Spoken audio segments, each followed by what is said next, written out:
Hi friends, இப்போ நம்ம பார்க்க போகிறது 6th ஸ்டாண்டர்ட் நியூ தமிழ் புக்கில் இயல் 7 பார்க்கலாம். இந்த வீடியோ பிடிச்சிருக்குன்னா சப்ஸ்கிரைப் பண்ணுங்கள், லைக் பண்ணுங்கள், உங்கள் ஃப்ரெண்ட்ஸ்க்கும் ஷேர் பண்ணுங்கள். பாரதம் அன்றைய நாற்றாங்கால் தாராபாரதி, தமிழ்நாட்டில் காந்தி, வேலு நாச்சியார், நால்வகை சொற்கள். பாரதம் அன்றைய நாற்றாங்கால் இது எழுதுனது தாராபாரதி. மெய் உண்மை தேசம் நாடு. கிழக்கு பூமியின் கிழக்கு வாசல் இந்திய நாடு. ஆடை திருக்குறள். மேலாடை மெய்யுணர்வு. காவிரி கரை வரை எதிரொலிப்பது காளிதாசர் இயற்றிய இனிமையான பாடல்கள். பூமியின் கிழக்கு வாசல் இந்திய நாடு. ஆடை திருக்குறள். மேலாடை மெய்யுணர்வு. காவிரி கரை வரை எதிரொலிப்பது காளிதாசர் இயற்றிய இனிமையான பாடல்கள். கங்கை ஆற்றின் அலைகள் இசையமைப்பது கம்பரின் அமுதம் போன்ற கவிதை வரிகளுக்கு. கங்கை ஆற்றின் அலைகள் இசையமைப்பது கம்பரின் அமுதம் போன்ற கவிதை வரிகளுக்கு. குமரி முனையாகிய கண்ணியின் கூந்தலுக்கு தொடுக்கப்படுவது காஷ்மீர் மலர் மாலைகள். மேற்கே தோன்றும் நதிகள் கிழக்கு எல்லை வரை பாய்ந்து நன்மைகளை விளைவிக்கின்றன. புல்வெளிகளில் பூக்கள் மலர்ந்து பொற்காலமாக புன்னகை விரிக்கிறது.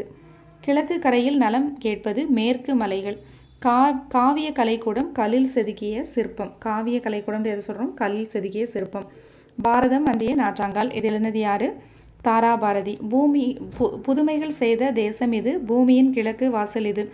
தெய்வ வள்ளுவன் நெய்த குரல் தான் தேசம் உடுத்திய நூலாடை. மெய்களை போற்றிய இந்திய தாய்க்கு மெய்யுணர்வு என்கிற மேலாடை. காளிதாசனின் தேனிசை பாடல்கள் காவிரி கரையில் எதிரொலிக்க. கம்பனின் அமுத கவிதைகளுக்கு கங்கை அலைகள் இசையமைக்க. கன்னிகுமரியின் கூந்தலுக்கு காஷ்மீர் தோட்டம் பூந்தொடுக்கும். மேற்கு மலைகள் நதிகளை அனுப்பி கிழக்கு கரையில் நலம் கேட்கும். புல்வெளிகளெல்லாம் பூக்காடாகி புன்னகை செய்த பொற்காலம். கல்லை கூட காவியமாக்கி கட்டி நிறுத்திய கலைக்கூடம். அன்னை நாட்டின் அமுத சுரப்பியில் அந்நிய நாடுகள் பசி தீர. அண்ணல் காந்தியின் சின்ன கைத்தடி அறத்தின் ஊன்று கோலாக. புதுமைகள் செய்த தேசம் இது. பூமியின் கிழக்கு வாசல் இது. தேசம் உடுத்திய நூலாடையது தெய்வ வள்ளுவன் நெய்த குரல். காவிரி கரையில் எதிரொலிப்பது காளிதாசரின் தேனிசை பாடல்கள். கங்கை அலைகள் இசையமைப்பது கம்பனின் அமுத கவிதைகளுக்கு. கன்னிகுமரியின் கூந்தலுக்கு பூத்தொடுப்பது காஷ்மீர் தோட்டம். அறத்தின் ஊன்றுகோல் காந்தியின் சின்ன கைத்தடி. தாராபாரதியினுடைய இயற்பெயர் ராதாகிருஷ்ணன். கவி ஞாயிறு என்னும் அடைமொழி பெற்றவர் ராதாகிருஷ்ணன் என்ற தாராபாரதி. தாராபாரதியினுடைய இயற்பெயர் என்ன? ராதாகிருஷ்ணன். கவி ஞாயிறு என்னும் அடைமொழி பெற்றவர் ராதாகிருஷ்ணன் என்ற தாராபாரதி. தாராபாரதி இயற்றிய நூல்கள் புதிய விடியல்கள், இதயங்கள் கிழக்கு, விரல் நுனி வெளிச்சங்கள். இப்பாடல் தாராபாரதியின் கவிதைகள் என்னும் தொகுப்பில் இடம்பெற்றுள்ளது. மதிப்பீடு. தேசம் உடுத்திய நூலாடை திருக்குறள். காளிதாசரின் தெனிசை பாடல்கள் ஒலிக்கும் இடம் காவிரி கரை. கலைக்கூடமாக காட்சி தருவது சிற்பக்கூடம். நூல் ஆடை நூல் கூட்டல் ஆடை. எதிர் கூட்டல் ஒலிக்க எதிரொலிக்க. தமிழ்நாட்டில் காந்தி. எளிமையினை அறமாக போற்றியவர் காந்திஜி. காந்தி சென்னைக்கு வந்த ஆண்டு 1919 பிப்ரவரி. ஆங்கில அரசு நடைமுறைப்படுத்திய சட்டம் ரவுலட் சட்டம். ரவுலட் சட்டத்திற்கு எதிர்ப்பு கருத்தாய்வு கூட்டம் நடந்த இடம் ராஜாஜியின் வீடு. அங்கு காந்தி இருந்தார். ராஜாஜியின் வீட்டிற்கு வந்தவர் பாரதியார். ஒரு பொதுக்கூட்டத்திற்கு ஏற்பாடு செய்துள்ளேன், அதற்கு தலைமை தாங்க முடியுமா என்று காந்தியினை கேட்டவர் பாரதியார். பாரதியை பார்த்து இவர் யார் என்று கேட்டவர் காந்தி. பாரதியை பார்த்து இவர் எங்கள் தமிழ்நாட்டு கவிஞர் தான் என்று காந்தியிடம் கூறியவர் ராஜாஜி. இவரை பத்திரமாக பாதுகாக்க வேண்டும் என்று காந்தி யாரை கூறினார்? பாரதியார். காந்தி தமிழ்நாட்டில் மதுரை வந்த ஆண்டு 1921 செப்டம்பர். காந்தியின் தோற்றத்தில் மிகப்பெரிய மாற்றத்தை ஏற்படுத்திய நிகழ்வு காந்தி தமிழ்நாட்டில் தொடர்வண்டியில் மதுரை சென்ற நிகழ்வு. உலகம் போற்றிய எளிமை திருக்கோலம் பூண்டவர் காந்திஜி. காந்தி காரைக்குடி சுற்றுப்பயணத்தின் போது தங்கிய இடம் கானாடு காத்தான் என்ற ஊரில் நண்பர் வீட்டில். வெளிநாட்டு பொருட்களால் வீடு அழகுபடுத்தப்பட்டிருந்தது. கானாடு காத்தான் நண்பர் வீடு. மீனாட்சி அம்மன் கோவிலுக்கு செல்ல அனைவருக்கும் அனுமதி இல்லாததால் அங்கு செல்ல மறுத்தவர் காந்திஜி. குற்றால அருவியில் குளிக்க அனைவருக்கும் அனுமதி மறுக்கப்பட்டதால் அங்கு நீராட மறுத்தவர் காந்தியடிகள். காந்தியடிகள் தென்னாப்பிரிக்காவில் வாழ்ந்தபோது தமிழ் மொழியினை கற்க தொடங்கினார். தம்மை கவர்ந்த நூலாக காந்தியடிகள் கூறியது ஜி.யு. போப் எழுதிய தமிழ் கையேடு. காந்தியடிகளை பெரிதும் கவர்ந்த நூல் திருக்குறள். 1937 சென்னையில் நடந்த இலக்கிய மாநாட்டுக்கு தலைமை வகித்தவர் காந்தியடிகள். அதனுடைய வரவேற்பு குழு தலைவர் யார் அப்படின்னா ஊவேசா. ஊவேசாவின் உரையினை கேட்டு காந்தியடிகள் மகிழ்ந்தார். இந்த பெரியவரின் அடிநிழலில் இருந்து தமிழ் கற்க வேண்டும் என்ற ஆவல் உண்டாகிறது என்று காந்தியடிகள் யாரை பற்றி சொல்கிறாருன்னா ஊவேசாவை பற்றி சொல்கிறாரு. காந்தியடிகள் உடை அணிவதில் மாற்றத்தை ஏற்படுத்திய ஊர் மதுரை. காந்தியடிகள் ஊவே சாமிநாதர் அடிநிழலில் இருந்து தமிழ் கற்க வேண்டும் என்று விரும்பினார். இலக்கிய மாநாடு 1937 சென்னையில் நடைபெற்றது. தமிழ்நாட்டு கவிஞர் பாரதியார். குற்றாலம் அருவி. தமிழ் கையேடு எழுதினது யார்? ஜி.யு. போப். அடுத்து வேலு நாச்சியார். விடுதலை போரில் ஆண்களுக்கு நிகராக செயல்பட்டு வெற்றி வாகை சூடியவர் வேலு நாச்சியார். ராமநாதபுரத்தை ஆட்சி செய்த செல்லமுத்து மன்னரின் ஒரே மகள் வேலு நாச்சியார். வேலு நாச்சியார் அறிந்த மொழிகள் தமிழ், ஆங்கிலம், பிரெஞ்சு, உருது.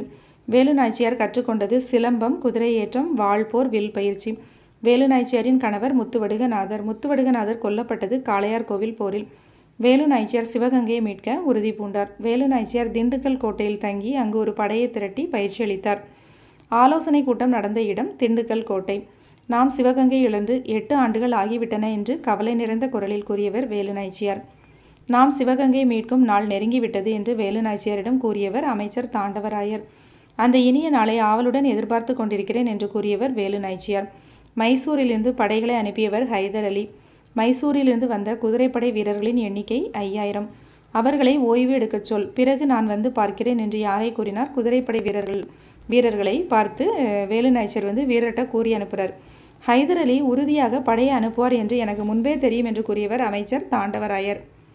ஹைதர் அலியிடம் வேலு நாச்சியார் பேசிய மொழி உருது மொழி. முதலில் காளையார்கோவிலை கைப்பற்றுவோம், பின்பு சிவகங்கையை மீட்போம் என்று கூறியவர் வேலு நாச்சியார். ஆண்கள் படைக்கு தலைமை மருது சகோதரர், பெண்கள் படைக்கு தலைமை குயிலி. ஆண்கள் படைக்கு தலைமை மருது சகோதரர், பெண்கள் படைக்கு தலைமை குயிலி.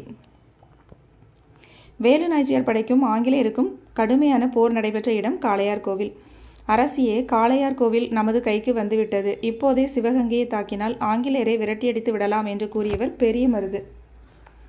இப்போது சிவகங்கை கோட்டை கதவுகள் அடைக்கப்பட்டிருக்கும். விஜயதசமி நாளன்று கதவுகள் திறக்கப்பட்டிருக்கும். அப்போது நம் படைகள் உள்ளே நுழையலாம் என்று கூறியவர் வேலு நாச்சியார். விஜயதசமி நாளன்று கோட்டைக்குள் செல்ல பெண்களுக்கு மட்டும்தான் அனுமதி. வேலு நாச்சியாரை காட்டிக் கொடுக்குமாறு ஆங்கிலேயர்களால் வற்புறுத்தப்பட்ட பெண் உடையாள். அவர் மறுத்துவிட்டார். உடையாளுக்கு உரிய முறையில் சிறப்பு செய்ய வேண்டும் என்று கூறியவர் அமைச்சர் தாண்டவராயர். உடையாளுக்கு நடுகள் நடுவதற்கு ஏற்பாடு செய்யுங்கள், அவரது பெருமையினை எல்லோரும் அறிந்து கொள்ளட்டும் என்று கூறியவர் வேலு நாச்சியார். விஜயதசமி நாளுக்கு முதல் நாள் சிவகங்கையை நோக்கி புறப்பட்டது படை. தாம் வைத்திருந்த தாலியினை எடுத்து நடுகளுக்கு காணிக்கையாக செலுத்தி வணங்கியவர் வேலு நாச்சியார். உடையாள் புகழ் ஓங்குக என்று கூறியவர்கள் வீரர்கள். பெண்கள் படைப்பிரிவருடன் மாறு வேடத்தில் சென்று ஆயுத கிடங்கிற்கு தீ வைத்தவர் குயிலி. உடலில் தீ வைத்து கொண்டு ஆயுத கிடங்கிற்குள் குதித்தவர் குயிலி. குயிலி தன் உயிரை தந்து நம் நாட்டை மீட்டுக் கொடுத்திருக்கிறார். அவரது துணிவிற்கும் வீரத்திற்கும் தியாகத்திற்கும் தலை வணங்குகிறேன் என்று கூறியவர் வேலு நாச்சியார். வேலு நாச்சியாரின் வீரம், மருது சகோதரர்களின் ஆற்றல், ஹைதர் அலியின் உதவினால் சிவகங்கை மீட்கப்பட்டது. 1906 அக்டோபர் 16 சுதேசி நாவாய் சங்கம் என்ற கப்பல் நிறுவனத்தை பதிவு செய்தவர் வ.உ.சி. 1906 அக்டோபர் 16 சுதேசி நாவாய் சங்கம் என்ற கப்பல் நிறுவனத்தை பதிவு செய்தவர் வ.உ.சி. வ.உ.சி. சென்னைக்கு செல்லும் போதெல்லாம் பாரதியாரை சந்திப்பதை வழக்கமாக கொண்டிருந்தார். பாரதியின் பாடல்களை விரும்பி கேட்டவர் வ.உ.சி. Okay, thank you friends.